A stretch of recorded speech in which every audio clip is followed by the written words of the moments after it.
So instead of having one Ford with problems, now there's two. I don't get a break with these cars, I really don't. They really are turning into the fixer repair dailies that the name comes from. I mean, it's not like super big deals, but it's still annoying. Like, to this car's credit, you know, it is getting up there in mileage. It's approaching 100,000 miles, and it is a 2009. So some of the things that are going wrong with this, I can understand.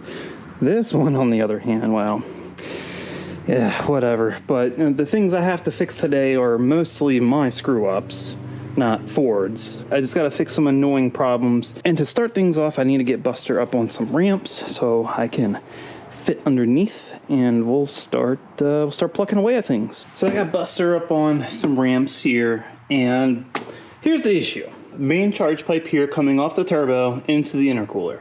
The other day I was having a little fun and kind of got in the boost. Got up to about, you know, a little over 20 PSI, you know, whatever it spikes at. And then I heard a boom, ding. I'm like, what was that?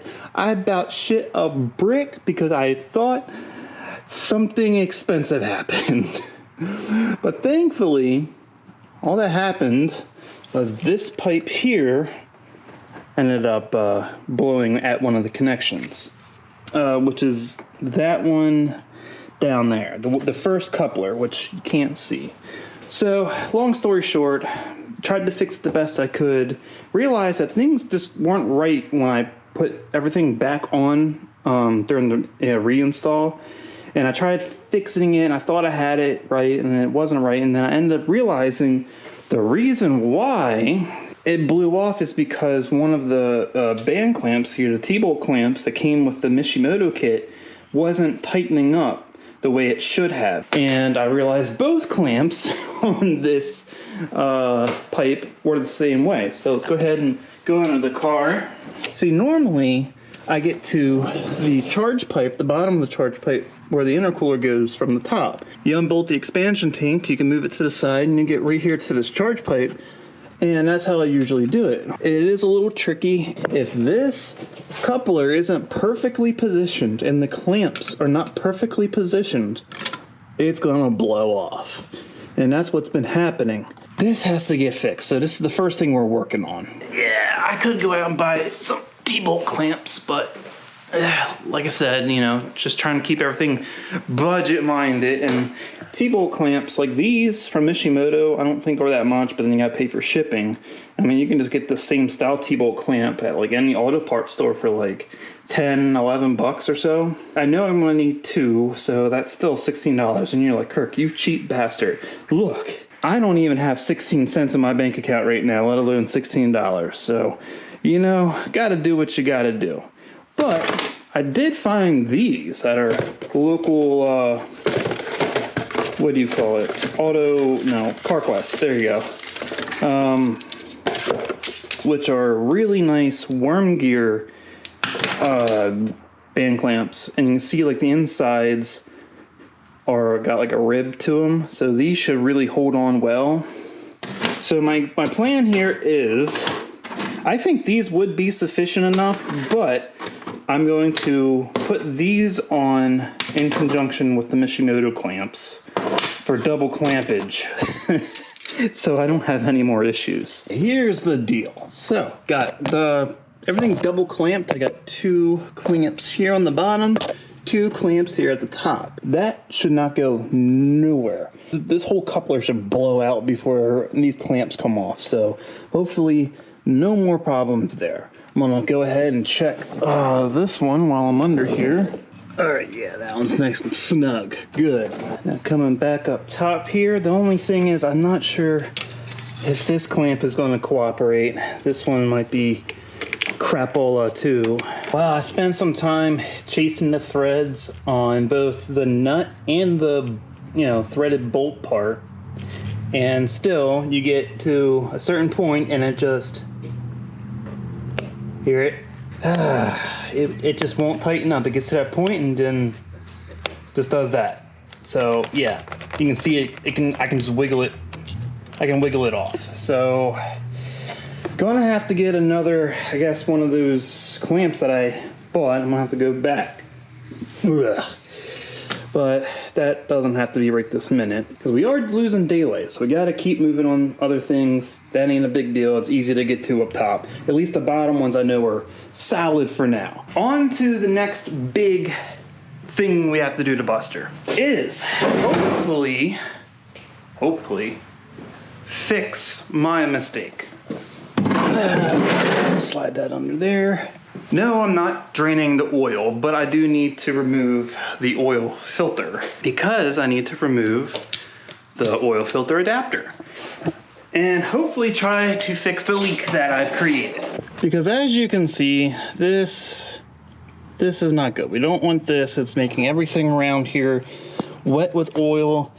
So it's a slow leak, but it's a leak you don't want to have. And it's something I believe can be fixed. Just gotta take a shot and see what we can do. Because these stupid adapters are expensive. It's like freaking $80 for this just hunk of metal. It's ridiculous, but I need to get this oil filter off first. Hopefully not too much oil drains out. I don't know exactly what's gonna drain out, but hopefully not that much. There it goes.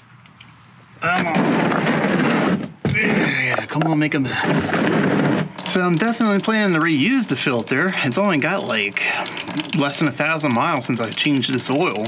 I guess just gotta wait for it to drain out. So I don't think I did too bad. I don't think I made that much of a mess. Maybe a little bit. Honestly thought it was gonna be worse. I guess I can't damage it any more than it already is. Oh, Jesus. Well, maybe I can. Got it off. Now I just gotta see if we can actually fix it. So let's come over here to the workbench, which I can never keep clean. All right. Yep, it's broke. Okay, so here is my thought process on this. First thought it was these grooves right here that were creating an issue. So right here, there's actually material missing. It's supposed to be flat and it's actually chipped off right here. That's, I think, what I need to focus on is this edge. So here's my plan of attack. JB Weld, done. I'm hoping that I can rebuild the surface here and then just even it out as smooth as possible. I really don't know what else to do other than replacing it. See if I can fix this without buying a new one. Has anyone ever decided to tell people at JB Weld that their product smells like burnt ass? Like just straight up nasty burnt ass. I don't even know how to explain it. It's a bad smell. Really, really bad. I guess the good thing is at least you know it works though. So, all right, looks like we got our ass putty mixed up here. I guess it's kind of roll out a bead. I don't even know. Something like that. Now it just looks like a turd. Now it looks the way it smells. I'm just trying to get it in the best shape I can, and I'll smooth it out when it dries and shape it up. All right, it's looking good. Looking real good. I'm feeling hopeful, guys. So I pulled off the seal off one of the old oil filters I have laying around. And my stupid self, I don't know why I thought this. I thought the seal was around the outside of this whole thing. And if you put it on there, it's really on the inside. So therefore, what I thought was the problem over here was probably never actually a problem. It probably was originally these gaps here. But, you know, whatever. It is what it is. I already got the JB Weld on there. So I'm just gonna, like, it's set up pretty much enough hard as it possibly could be, I guess.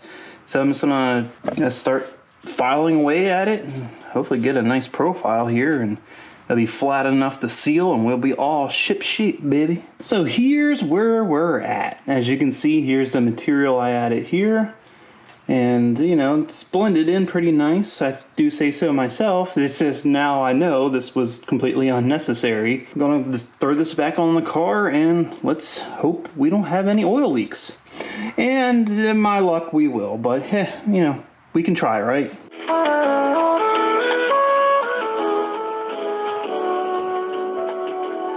So yeah, it's actually been a couple weeks since I made the repairs to the oil filter.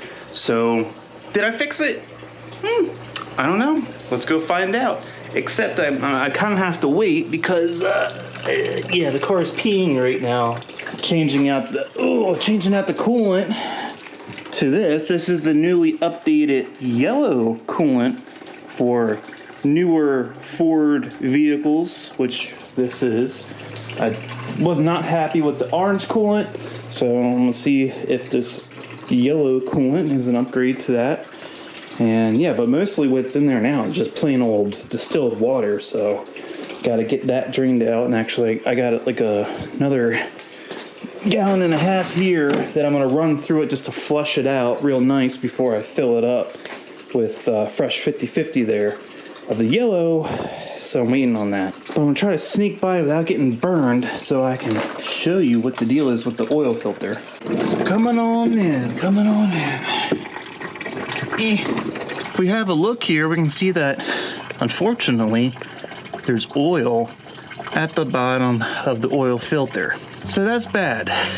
The good news is it's not actually coming from the oil filter this time, from what I can see, because before you could see it up here where it would leave, you could see it where it would leave a trail and come down. That's not what's going on here. It's just at the bottom. Not to mention the oil pan is wet, and up here, that bolt's wet.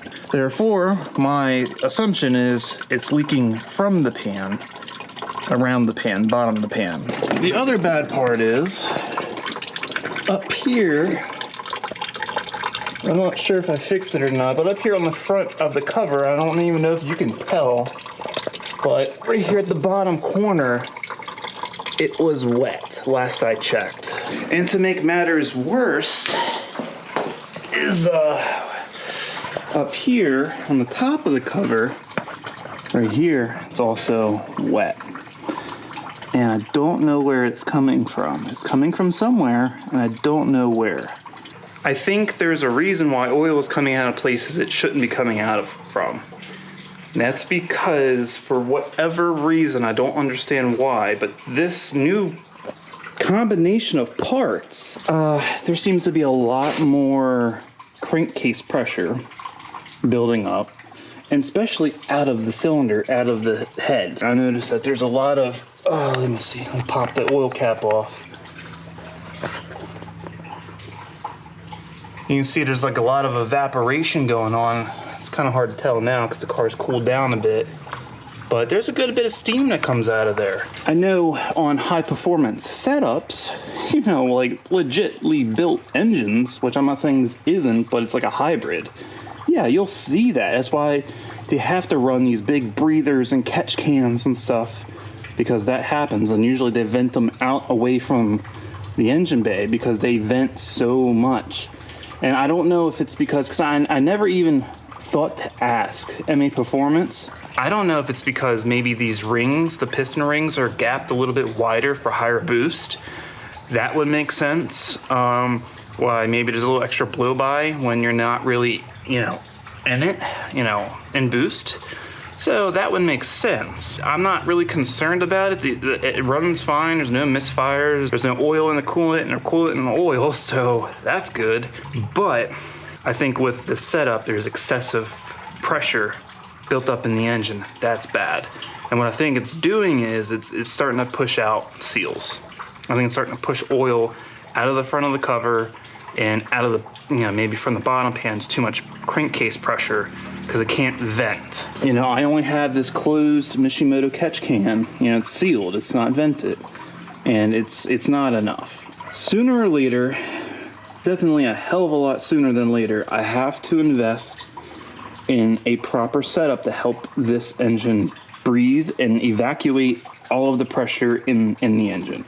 Also, this line, if you don't know, for people who don't know, comes from the back of the cover here. This is basically the only breather for the cylinder head. That's it, this little tube. So all of that comes through this little tube and goes right here into the intake pipe and then straight into the turbo. When I was messing with the clamps here and had all of this apart, I noticed that the inside of the turbo had a nice film of oil all in it. I know oil is making its way from the cylinder head, venting out of the cylinder head, making it through the breather tube, going into the turbo, and I don't want that. So yeah, needless to say, we have a bigger problem going on than just leaks. So it's just like one thing after another. I can't get a break with this dang thing. And I wish someone would have told me that. Like, hey, you know, you're gonna probably have excessive crankcase pressure with this new setup. You might want to think about early on, you might want to think about having a proper ventilation system for crankcase pressure. Yeah, that would have been nice to know. Not to say I would have had the money to do it, but I would have prioritized some funds to getting those parts if I thought they were a necessity for operation and not like just a modification, you know, like, ooh, it's nice to have, but is it necessary? Not on a stock engine, but on this one, it seems like, yes, I would say it would be necessary. And with not getting a break from this car, I don't understand what's going on. So just the other day, I was out and about, I was cruising around, and I come to a stop, and I get a warning on the dash, and it said Hill Start Assist deactivated.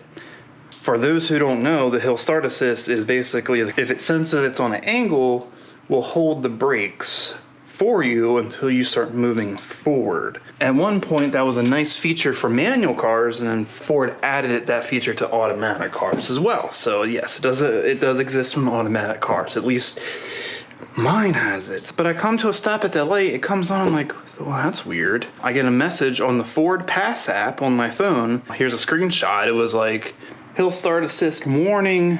The anti-lock brake system module has a battery voltage fault. Okay, well, that sounds concerning. Battery voltage fault? What the hell does that mean? I don't know. I just put a fresh battery in it. Everything else in the car operates normally. Why is that part having a problem? Well, I'm like, maybe it's just a fluke. You know, maybe it's just like one of those quirky things that happens once and then never happen again. So I cleared it and everything, drove the car, it was fine. Nothing. Week later, I'm on the highway, I'm traveling, have cruise control on, and all of a sudden, if the car just starts slowing down, it feels like, you know, when you turn off cruise control or you tap the brake and it disables it, and you just start slowing down. I'm like, what the hell? I didn't touch anything. So I'm like, okay, that's weird. So I go hit the button on the steering wheel to try to enable it, to reset it, and it wouldn't reset. I could not reset my speed. It locked me out of my cruise control. Oh, that's great. Now I don't have cruise control. Wonderful. You know, I toggled it off, toggled it back on, toggled it off, toggled it back on. Nothing would make a difference. I jump off the highway, I come off an exit ramp, I get to a stop. Then it happens on the dash. The little notification pops up, Hill Start Assist deactivated. Warning on my phone. I guess we have the same problem. Battery voltage to the ABS module. So I was totally expecting to see the same message. Well, here's a screenshot. Hill Start Assist warning. It's the same message, but when you go to the what is happening, instead of saying the ABS module caused the issue, it says the Hill Start Assist system has detected a failure. Oh, great. A failure, you say. Wonderful. So where's the failure? And of course it says, what should I do? Take it to your local dealership for servicing. Well, that'd be great, except Ford voided my warranty. So that's a problem, ain't it? So now the car has something going on with the ABS module, God knows what, which is over here. I don't understand what's going on. Nothing, this cover has been covering that up since pretty much I bought this car. I have not touched anything over here. There should be no problems. This system over here is completely separate from the engine here. It's its own isolated system. The only thing I touched was the vacuum line here from the engine, or from the vacuum pump to the brake booster. That was it. That's the only thing that connects from the brake system to the engine. Everything else I didn't touch. So God only knows, like, now do I have to deal with maybe a potentially faulty ABS module, which I don't even want to think about that. I really don't. You know, I get a lot of comments in the videos with all the problems I've been having with this car, like, oh, you're just making stuff up for content. No, I don't willingly go to try and make debt for myself and make problems for myself. I am legitimately having a crap ton of problems with this vehicle. You are seeing everything as it happens, as I experience it. I'm not making any of these problems for myself. Trust me, I'd rather just be driving it and enjoying it and not constantly have to worry about the next part I'm going to be shelling out money for. You can definitely understand my frustration. You know, I don't understand why this is my luck when it comes to cars, but it just is. And yeah, no, I'm not making these problems for content. I'm not. With all of that out of the way, hopefully this will be a nice little update here before I leave, and then when I come back, maybe have a little bit more fun. But until then, enjoy your holidays. Merry Christmas, Happy Hanukkah, Kwanzaa, whatever it is that you celebrate, and enjoy yourself. And I will see you after the holidays, hopefully, as long as the car doesn't do anything stupid. So wish me luck on that nice 2,000-mile round trip to Maryland and back. Hopefully we'll be a-okay. But if you like the video, please give it a thumbs up. Share with everyone you know if you want to see more content like this and you haven't already. Go ahead and subscribe to the channel. Keep a lookout for the next Karz Kreated video.